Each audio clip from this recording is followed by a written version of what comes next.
Имотот на некогашниот ВД премиер Емил Димитриев се стопил за повеќе од 50.000 евра откако е пратеник, стои во извештајот на Државната комисија за спречување на криминал. Во времето кога Димитриев беше ВД премиер, во пари имот преброил 380.581 евро. Сега, откако е пратеник, неговиот имот калирал на 329.278 евра, што е за цели 53.000 евра помалку.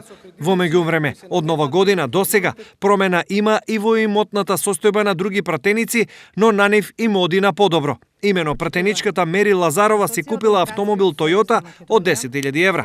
Пратеничката Жаклина Пешевска исто така си купила нов автомобил и тоа Форд Куга, а роднините од странство на сметка и префрлиле 20.000 евра. Сега наместо пријавените 18.763, таа на сметката има 50.000 евра. Во меѓувреме, со скрстени раце не седел ниту пратеникот Сашко Атанасов, кој по нова година купил камион вреден речиси 10.000 евра.